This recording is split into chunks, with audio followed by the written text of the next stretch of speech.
I'm back. Yours truly, the one and only Paul Pickett, host of the Paul Pickett Podcast, aka Triple P, aka the Common Sense Podcast, your source for music, sports, politics, world events, and much, much more.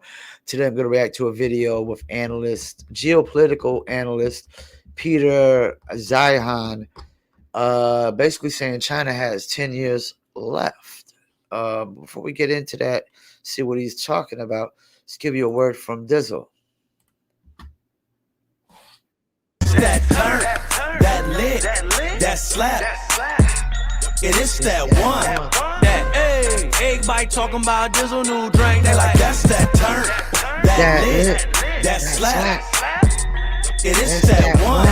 That everybody talking about Dizzle new drink. They like you can Dizzle too. Dizzle is a premium luxury liqueur mixed with agave, tequila, French cognac, and orange liquor mango mix. Just throw your Dizzle on ice and it's nice. If you want to order your very own bottle or bottles of Dizzle premium luxury liqueur, go to dizzlebrand.com, click on our locations, click on one of the top 3 website links. You must be 21 and over. Shipping and handling is included. Also, there's actual store locations below that if you're located in California, Oklahoma, Kansas, or Arkansas, Little Rock. Here we come. And shout out to Little Rock, Obama, out there getting it in for the Dizzle brand. Don't forget the Dizzle brand merch. Go to dizzlebrand.com, go to merchandise store, or go to etsy.com. Etsy.com/shop/Dizzle brand. It's Etsy.com/shop/Dizzle brand. And I don't have the Dizzle brand merch on today, but I got my favorite t-shirt on. So we'll keep it rolling. Oh, it's my favorite color t-shirt, that's for sure. All right, let's get into. I think this is a Joe Rogan podcast, Peter Zeihan, and see what they got to say.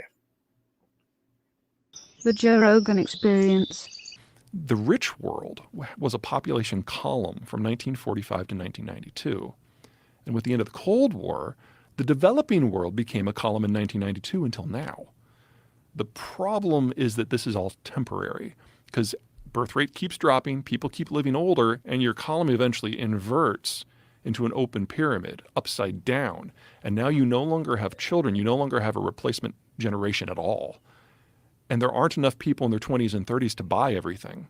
And there aren't enough people in their 40s and 50s to pay for the retirees. So this decade was always going to be the decade that most of the advanced world moves into mass retirement and the economic model collapses. And next decade was always going to be the decade that happened to the developing world. And we find out recently that the Chinese have jumped the ship, and this is their last decade too. So all of the globalized connections and consumptions that create the world we know, we are at the end of it. And we have to go back to a world where trade is more focused on the countries that have a better demographic and security infrastructure because the Americans are no longer patrolling the global oceans anymore. So we're losing the security ramifications of an open system. At the same time, we're losing the demographic capacity to support it in the first place. And that's all going down right now. So when you're saying that China has 10 years to go, at most. What do you mean by that? Well, we now know that they've lied about their population statistics, and they overcounted their population by over 100 million people, all of whom would have been born since the one-child policy was adopted. So this is one of those places where they've got more people in their 60s and their 50s and their 40s and their 30s and their 20s. Now, what was the logic behind the one child? Was it that they were overpopulating? Mao was concerned that as the country was modernizing, the birth rate wasn't dropping fast enough and that the young generation was literally going to eat the country alive.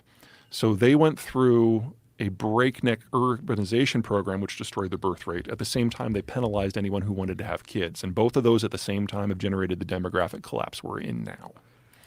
You know what? And I remember when that happened, man. And I kind of was like, I kind of agreed with it, thought it was smart. You know what I'm saying? Because,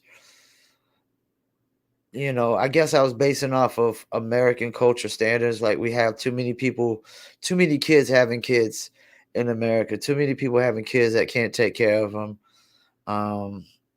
And the government basically has to take care of them and whatnot. So I guess I was basing off of that, and I don't know how that is in China, but it seems like it might not have been a good thing. Let's keep it moving. And the problem with that also was that they wanted male children. Yeah, there's a cultural aspect to that too. And obviously men can't have kids on their own. And what is the ratio to men to women in the younger people in China now? Before the data revision, with the last set of lies, it was about 1 to 1.2. It was the most distorted in the world, even more than Sri Lanka, where there had been a civil war for 30 years. Since then, we don't have good sex-by-sex data, but it's undoubtedly worse. And so what are the other problems that they're encountering that leads you to believe that they only have 10 years left? Well, without young people, we've seen their labor costs increase by a factor of 14 since the year 2000. So Mexican labor is now 1/3 the cost of Chinese labor. Their educational system focuses on 1/3 of the memorization cost. over skills. So despite $1 trillion of investment in a bottomless supply of intellectual property theft, they really haven't advanced technologically in the last 15 years. Mexican labor is probably about twice as skilled as Chinese labor now, even though it's 1/3 the cost. They've consolidated. So he's saying that Mexican workers are typically more advanced or got more common knowledge to what's going on in the labor force, and they cost 1/3 of the price. And like businessmen being businessmen, or business being greedy overall about profit margins, what do you think they were going to do? It into an ethnic-based, paranoid, nationalistic cult of personality, and it's very difficult for the Xi administration to even run it because it's not an administration anymore. No one wants to bring Xi information on anything. So, like, Putin lied to his face. They're scared example, shitless. last February about the war, saying, why would I invade Ukraine? And you can see in some of the presses, the defense guys in the back of the room, like, they didn't want to say anything because Xi has a history of shooting people he doesn't like. And so the Chinese were the only country that was caught with their pants down when this all went down. And you know what? If I knew I could possibly get shot just for relaying a message, you know, what's the saying? Don't shoot the messenger. when somebody doesn't abide by the don't shoot the messenger saying, why the hell would I talk to them at all? Why I wouldn't even want to speak to them. Let's keep it moving. The Biden administration is basically taking the trade policy of Donald Trump and running it through a grammar checker and putting it into institutions. So we now have tech barricades that prevent the Chinese from buying the equipment, the tools, or the software that's necessary to make semiconductors. In fact, he went so far as to say any Americans working in the sector have to either quit or give up their American citizenship. Every single one of them either quit or was transferred abroad within 24 hours. So the tech system is stalled. They don't have the young people to go consumption-led. They're completely dependent on the U.S. Navy to access international trade. They are the most vulnerable country in the world right now. And based on how things go with Russia, we're looking at a significant amount of raw materials falling off the map, specifically food and energy. And the Chinese are the world's largest importer of both of those things. So there's no version of this where China comes through looking good. And the challenge for the rest of us is to figure out how do we, in as smooth and quick as a process as possible, figure out how we can get along without them. Because they are going away. And they're going away this decade for certain. Well, if you say they're going away, clearly they're not just going to lay down. They're No, they'll going to die. try to adjust. Yeah, they'll die. Right? But how so? Do you think this is because, like, what is, other than, well, here would be a big problem, right? Mm-hmm. Taiwan. Like, if we impose the kind of sanctions that we've imposed on Russia, if China decides to invade Taiwan and the world stands up and the world imposes sanctions on China, how does that go? Very ugly for the Chinese. So, say what you will about the Russian economy. It's corrupt, it's inefficient, it's not very high value add, but it's a massive producer and exporter of food and energy. You put the sanctions that are on the Russians on Beijing, and you get a deindustrialization collapse and a famine that kills 500 million people in under a year. And the Chinese know this. They can only push so hard. You can make the argument that if the Russians succeed, they actually solve or at least address some of their problems. Even if the Chinese were able to capture Taiwan without firing a shot, it doesn't solve anything for them. They're still food importers. They're still dependent on the United States. They're still energy importers. And even if they take every single one of those semiconductor fab facilities intact, they don't know how to operate them because they can't operate their own. And their own are among the worst in the world, not the best. Whew. Now, the only reason, in my opinion, to be concerned about a Taiwan war is because Xi has so isolated himself that when one person is making all the decisions and that one person refuses to access information to make the decisions, strange stuff happens.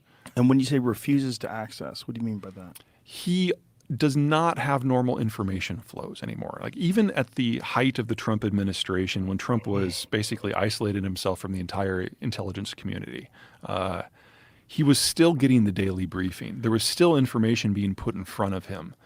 But Xi is so isolated himself. He doesn't want to hear anything except for what he wants to hear. And since no one knows what the status of the conversation with the voices in his head in on any given day, no one wants to bring him anything unless they're ordered to. And you know what? Anybody that thinks like that is scary. There's no telling what they do because, like, you can't convince them either way. It seems like they're not reasonable at all. How do we know this about him? Because there's no one to listen to anymore. That's one of the fun things about Russia versus China right now is that the Russian information security is so poor that American intelligence is literally listening in on everything. But in China, we can hear into the office, but there are no conversations happening. What do you mean by that? What do you mean? Like, so no one talks to him about anything? Anything. If you look at so he's just terrifying to people. Yeah, exactly. Because he murders dissidents. He murders anybody that... He doesn't murder everyone, but there's a lot of people in prison. And there's also a lot of billionaires that got disappeared, right? And any dissent. Yeah, you're either executed or exiled, intimidated into silence. There's a variety of options. And if you look at the third-party Congress that we had late last year, that's when they select the Politburo. Everyone on the Politburo now is a personal flunky. There is no one from a different faction. There is no one that has a history of being competent. Whew. And what is their plan? The Chinese? Yeah, do we have any idea of what their plan to get out of this is? Nationalism. If you know that the economic situation is going to go to pot, then you have a couple of options. Option one is you try to cut a deal with a country that can help you out, but the only country that could do that is the United States.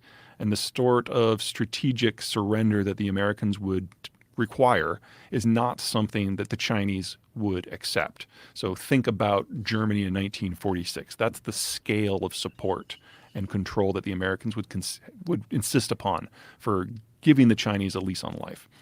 But if you go with nationalism, give people a non-economic reason to support the state. So even if you lose your job, even if you can't feed your family, I'm Chinese, I'm Han, that's enough. That has been the strategy for the last couple of years. Will it be enough to preserve the CCP?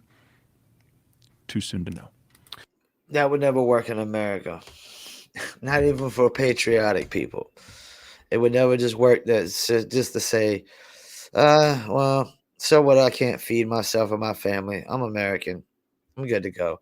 That would never work, especially with the far left and the liberals, saying America's the most hateful, racist, evil country on the planet. So there's that. Yeah, this is very interesting. We'll see 10 years down the line if this hadn't, what he said comes to volition and what the effect of it is. Once again, thank you for tuning in. Paul Pickett Podcast, and I'm out.